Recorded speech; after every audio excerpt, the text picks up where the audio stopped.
Okusala Eid al-Fitr ku Masjid Center Chibando kwetabyemu abakulembeze okubadde Speaker w'eggombolola wa Kisaaki mu Mugalu.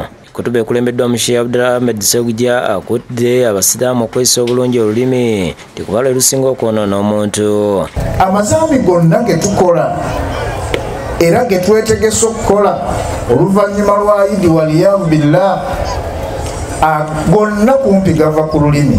Imaamu omuzikiti guno Zanun Kalumba ayozayozezza abasiraamu olw'okumaliriza ekisiibo. Mbozaayoza abasiraamu mwenna mu Uganda yonna n'ensi yonna okumalako ekisiibo obulungi. Yes Kamatetwa amyuka ssentebe w'omuzikiti guno avumiridde effujjo eryeyolekera mu kalulu k'e Kawempe. Ekisiibo kino kwewulirira tulugunya abantu kususse ne bakuba abantu ng'abakuba ente, abalala bawambibwa, abalala bakolebwako ebikolwa ebitali bituufu. Ate ku masjidi y'emperere mu ggombolola y'e Kawempe kutuba esomeddwa Sheikh Abdulhakim Abu Hanifa Ssekyanzi akulira ettwali lya mperere n'akuutira abaddu ba Allah okusigala nga beeyisa bulungi. Tubeere nga twenyumiriza mu busiraamu, tusigale nga tukyali basiraamu, ate obusiraamu butulabikireko mu bikolwa byaffe tusobole okuba nga tusikiriza n'abalala. Ono aliko n'okwabula kwawadde abakuumaddembe nga bakakkalabya emirimu. Wano mu Kawempe tubadde tulonda mu kitundu kyaffe kino omubaka ng'afudde gwe twalina, naye ebikolwa ebyakolebwa abakuumi b'eddembe ebikolwa ebyo tebigatta n'amateeka ga busiraamu. Okuba omusajja omukulu n'okuba omukyalo omukulu alina abaana alina n'abazzukulu ne tubeera nga tubakuba kibooko ate ne tudda ebbali ne tuba tuli bakuumi b'eddembe. Oluvannyuma wabaddewo dduwa ey'okwebaza Allah olw'okukuuma Ssaabasajja.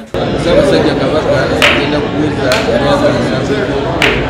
tumwagaliza amazaalibwa amalungi era mbakubiriza n'abisinga w'omuzikiti bonna bagende bajjumbire emisinde gya Kabaka kubanga adduukirira bulwadde bwa mukenenya. Ekisugu ku Masjid Jamia mu Makindye okusala Eid kulembeddwamu omuyambi wa Mufti Sheikh Hamid Serwadda Busungu okubuulira okwesigamiza ku basiraamu okukolera awamu n'okusabira abali mu mawanga agalimu entalo.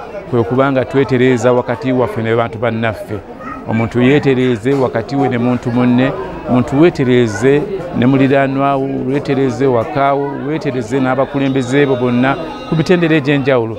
Imaamu w'omuzikiti guno Sheikh Haruna Muhammad yeebazza ababayambyeko okusonda ensimbi okulaba nga bafuna liizi y'ettaka omuzikiti gwa Jamia kwe gutudde.